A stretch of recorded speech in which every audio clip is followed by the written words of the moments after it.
Calculus, video 19, increasing, decreasing constant, and relative extrema. But first, a little bit of notation. So this notation we've already had so far when talking about the derivative. We have f prime of x, which we call the derivative function. And recall that the derivative function tells us the slope of the tangent line at any point x on the original function. However, if we put in f prime of a, where a is a constant, right, this gives us the slope of the tangent line to f of x at that point a f of a. We've seen those notations before. But we want to introduce you to a few other notations for the derivative. The first one being dy dx. When you see the dy dx, you should also think of that as the derivative function, right? That mirrors the f prime of x notation. And then what we're saying here is this.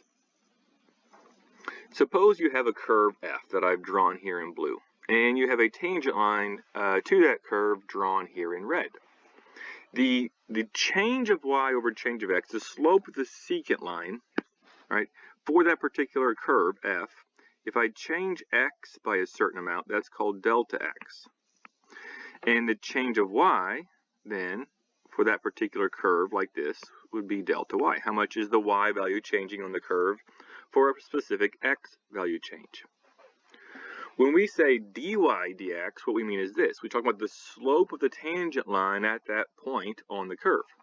So the slope of the tangent line looks more like this. It's a change. I'll go this direction here and this direction there. When you think change in x, that's a small change in x, we're going to use dx here. Because this only works whenever we have small changes in x. And that delta x picture is the same thing as dx. It's a small change in x. Right, so the d there stands for delta. That triangle in front of x, that's a delta x, change in x, triangle x is delta x. And so instead of delta, we use the letter d for a dx, delta x, a small change in x. On the tangent line, however, the change of y now, which is dy, change in y, looks like this. And what you'll notice is it's an estimation of the change in y on the curve. In fact, it has a little bit of error to it. Let's make the error in orange over here. The error is sort of that space right there, the error. However, picture zooming in, right? Picture zooming into this curve. If you zoom in far enough to any curve, that curve becomes a straight line, right? And so while, yes, there's error here in the approximation of the change of y with delta y, the smaller x becomes, the smaller delta x becomes, right? The smaller delta x becomes, the smaller dx becomes, the more that gets zoomed in, the more that curve becomes straight, and that error disappears, and dy approaches delta y. And so the slope of the secant line, as that delta x gets small, can also be approximated, or can be limited to dy over dx. Basically what you're thinking of here is dy over dx is what is happening as the delta x goes to 0. As the delta x, right, as delta x goes to 0, it doesn't get to 0, we think of that as dx. Dx being a very, very small change in x. A small change in x. Now, dy, we kind of think of that as a small change in y, although that could possibly be a very large number, but dx, always a small change in x. Okay, so dy dx is another version, another notation that we can use for the derivative function. If we want to say the slope of the tangent line, right, at a particular value of x, we would write something like this. We would take dy dx evaluated at x equals 2, for example. So this means the slope of the tangent line at x equals 2. You take the derivative function and you plug in 2. So notations for the derivative. the two main ones are the ones we've talked about so far. F prim of x, or f prim of a, if I want to talk about at a particular point, and dy dx, or dy dx evaluated at a particular rate. Those are the two most common. So you have f prime of x, you have your dy dx, but there are other notations that we use for the derivative as well. For example, the derivative of x, the derivative with respect to x. It's the same thing. We're still talking about the derivative function here, the derivative with respect to x. Or we could say the derivative with respect to x of y. Again, this means the same thing as dy dx. Or the derivative with respect to x of the function value. Again, means the same thing. Or y prime. Kind of a combination of the two, right? F of x or f prime of x, same thing. F of x, same thing as y. So if we can say f prime of x, we can say y prime. Or sometimes, instead of the prime symbol, we use a dot over top of the y. There are actually other notations for the derivative, but there are a few that we might use in this class or in maybe a future calculus class. Okay, very good. So, and now that we know some more derivative notations, I'll start using those in the videos to get us used to it. But for the rest of the video, I want to talk more about increasing, decreasing, constant, and relative extrema. We know that the derivative gives us the slope of the tangent line at any point on the curve, derivative slope. That means that if the derivative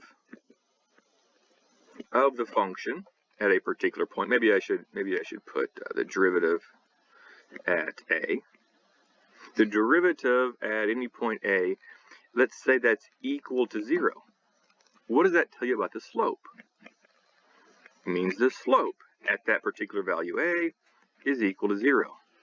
That ends up being very important for us. Okay, what if the derivative at a is less than 0? It is negative, right? Less than 0, negative. We would say, therefore, the slope is also less than 0, also negative.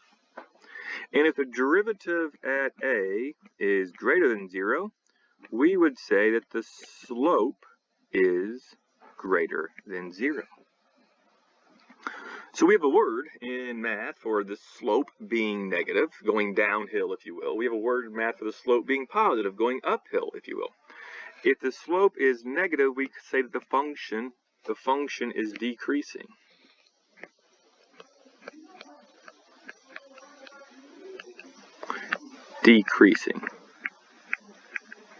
But if the slope is positive, we say that the function, we're talking about the original function here, the function is increasing. And if the slope is 0, for a long period of time, picture like just a horizontal line, right? Just y equals 7, right? This horizontal line might look something like this, like y equals 7. Nice horizontal line. For, that whole part there of the line, the slope is 0. We would say the function is constant.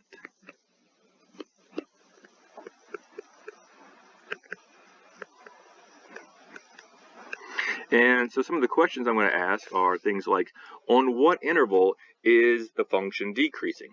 Well, the function is decreasing for all values where the slope is negative. And I'll ask, for what interval is the function increasing? Well, it's increasing for all values where the slope is positive, where the derivative is positive. So an example might be a graph that looks something like this. Let's say you have a curve that looks kind of maybe something of that. And let's say this point right here is about -3, and maybe this up here is, say, 1. So let's try and find the values of x. What are the values of x such that the derivative is 0?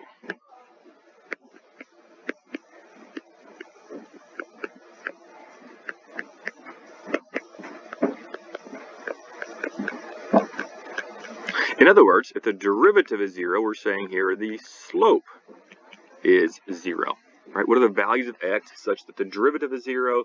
What are the values of x such that the slope is 0? Well, we see there's a point right here where the slope is 0. We see there's a point up here where the slope is also 0. There are 2 points, 2 values of x on this graph where on the curve the slope is 0. In this case, at x equals -3 and x equals 1. In both cases, the slope there is 0, or you might call that a horizontal tangent line. That would be a horizontal tangent line. Okay. What if I asked you, on this particular curve right here, for which values of x is the curve decreasing? And what I'm asking is, when is the derivative negative? Right, same question. When is it decreasing? When is the derivative negative? That means the same thing. We can see, if we kind of plot little points here, at points over here, the slope is negative. Right, the slope is negative. That means the derivative must be negative for values over here. Also, on the very far right-hand side, we see that the slope is negative. The slope is negative, therefore the derivative must be negative. Therefore, those values of x, the slope, the function is decreasing. So we would say the values of x for which the function is decreasing is all the way over here at -infinity, all the way until I get to -3. And then at -3 it flattens out and the slope is 0. So it is decreasing from -infinity to -3. Again, we're talking about values of x here. We put a parenthesis on the -3 because at -3 the slope is not negative, it's 0. And then union, because this also occurs to the right of 1. Right, from 1 to infinity, the slope is negative, the function is decreasing. So union 1 to infinity. Again, parentheses on 1 because at 1 the slope is not negative. Okay. For what values of x is the function increasing? Saying the same thing as, when is the derivative greater than 0? Same question. We see that the derivative is greater than 0. You have positive derivatives, positive slopes in this region, anywhere between -3 and 1. Your function is increasing, the slopes are positive. So when is the function increasing? When is the derivative of x greater than 0? Between -3 and 1.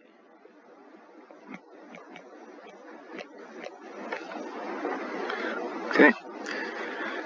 That's good. That's important. But maybe even more important are these 2 points where the derivative is equal to 0, at x equals -3 and 1. And the reason they become important is because look what happens there.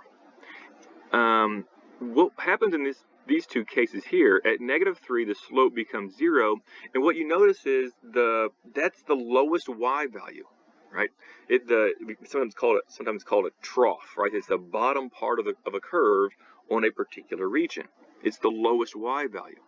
And at 1 we have a slope of 0, and we get the highest y value in that particular region, in the neighborhood, we sometimes say. Those are what we call relative extrema.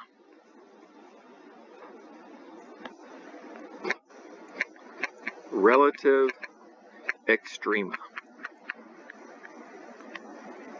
or extreme values. And relative, because what we're saying here is the value at 1, x of 1 at the top up there, this value at the top up here, is the highest point in its neighborhood, but it's not the highest point of the entire function. If you look to the left, this curve goes up to infinity, right? So at some point in the curve, it does get higher than that point at 1, but in the neighborhood, that point at 1 is the highest curve. Okay, so it's called a relative extrema, or a neighborhood extrema. And so we have 2 kinds. We have what's called a relative maximum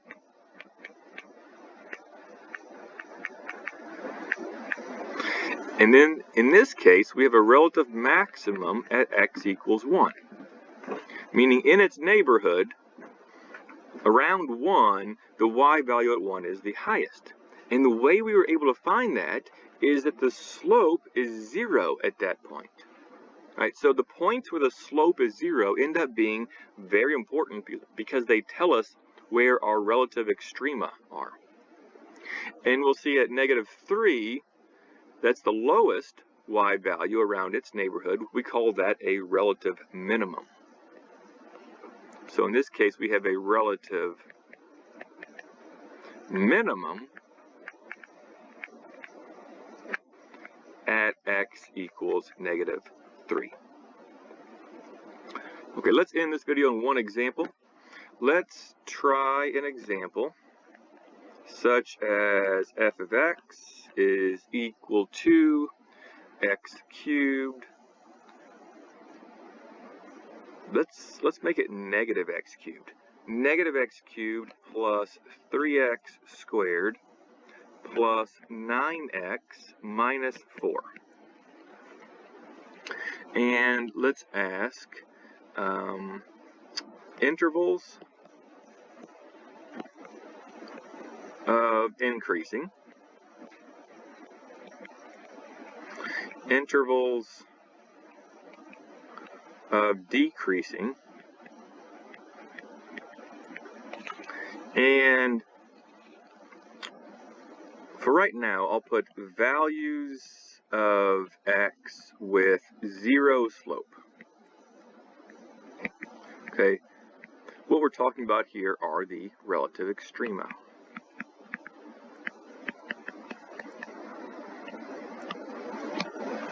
All right, intervals of increasing, intervals of decreasing, and values of x with 0 slope. So we have our original function. F of x is equal to -x cubed plus 3x squared plus 9x minus 4. And it'd be great if we already have like a visual of what's going on here. An x cubed graph, right? You picture an x cubed graph, but this one's a -x cubed graph, so it gets flipped upside down. And so if you can picture this graph, we don't know exactly what it looks like, but it's going to look something probably kind of this shape here. Right, the cube graph that's been flipped upside down. If that's the case, we can see that the function is decreasing for a while until it gets to this point here in which it levels out, has a slope of 0. Then it's increasing for a while until it gets to here and has a slope of 0, and then decreasing, kind of like the example that I had above. All right, how do you find out where or what x values the function is increasing or decreasing? Go back up here. The function will be decreasing anytime the derivative is less than 0, which means we need to find the derivative. The function will be increasing anytime the derivative is greater than 0. Again, let's find the derivative, find out when it equals 0, and then find out when the derivative is negative and when it's positive. So first step, we need to know the derivative.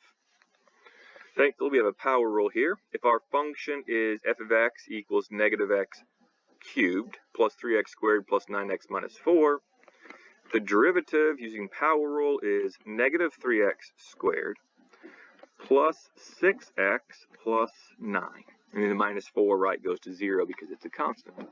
So that's the derivative function. That's the function that tells us the slope of the tangent line at every point on our function, our cube function, our original curve. All right, the easiest way to do this is to first find out when is f prime of x equal to 0. When is the slope equal to 0? All right, that's the same question. When is the derivative equal to 0? When is the slope equal to 0? The derivative tells us the slope. All right, let's try that. -3x squared plus 6x plus 9 equals 0. I think I can factor out a -3. -3 times x squared minus 2x minus 3 equals 0. And hopefully that factors nicely into x, let's say -3 and plus 1.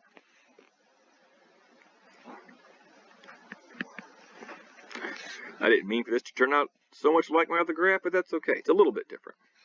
Then we'll use the zero factor property and say negative 3 equals 0. Well, that doesn't happen. X minus 3 equals 0, and x plus 1 equals 0, setting each of those terms equal to 0. Solving, I get x equals 3, and I get x equals negative 1. So this actually answered part C. What values of x have a slope of 0, have a derivative of 0? So these f prime of x equals 0. In other words, the slope at these points are 0, or we might say there is a horizontal tangent line. Same thing. Right, so we've answered part C. These are also what are known as the relative extrema. Technically, and we'll talk a lot more about this later, these are what are known as the possible relative extrema. Just because the derivative is equal to 0 there doesn't necessarily mean there'll be a relative min or max, but all of the relative min and maxes, the relative extrema will come from this list that we get here, where the slope is 0 or where the slope is undefined. But again, we'll take care of that part later. Okay, so if we know the slope is 0 here, we can create a number line for the derivative. Now be careful here, this is not a number line for the original function, this is a number line for the derivative. And the derivative, remember, tells us slope. We see that at x equals negative 1 and at x equals 3, the slope is 0, the derivative is 0. We just need to check what happens in between. So I'm going to do test points. I'm going to test, let's say, something to the left of negative 1, like negative 2. I'm going to test something in between negative 1 and 3, like 0. And something to the right of 3, let's say 4. And I'm going to plug those numbers in where? Into the derivative. Plug into the derivative. F prime of x. And what it's going to spit out is the slope. It will tell us the slope. Whether the slope is a positive slope or whether the slope is a negative slope.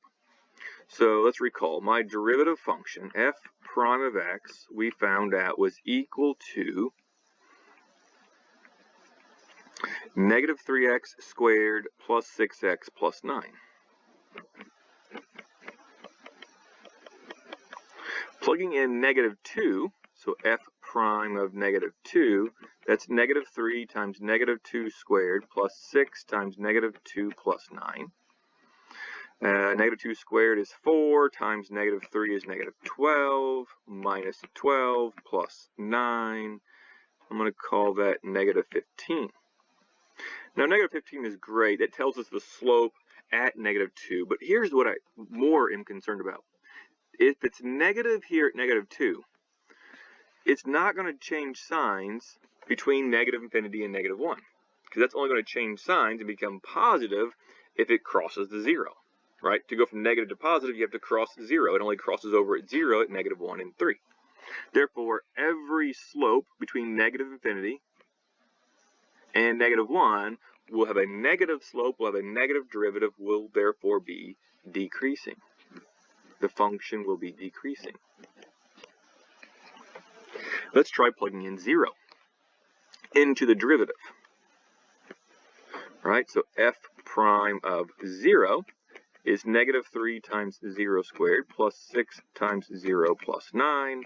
That is just 9. That's positive. Right, that's positive slope. So all the slopes between negative 1 and 3 will be positive, which we call increasing. The function is increasing. And you might be able to guess the next, but let's try it anyway. Plug in 4 into the derivative function. F prime of 4 is negative 3 times 4 squared plus 6 times 4 plus 9. 4 squared is 16 times negative 3 is negative 48. plus 6 times 4, 24. That's negative 24. Plus 9. I think we're at negative 15 again.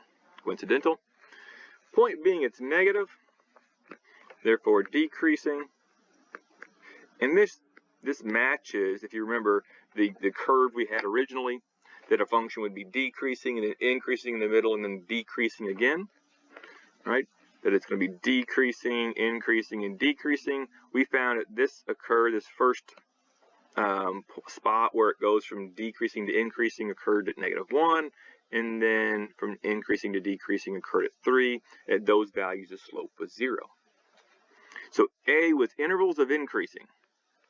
Intervals of increasing we see is between -1 and 3. Right, this section right here between -1 and 3. So A, increasing, the function is increasing, right? Not the derivative. We'd say F is increasing on the interval -1 to 3. Parentheses, not brackets. And B, F is decreasing on -infinity to -1, union 3 to infinity.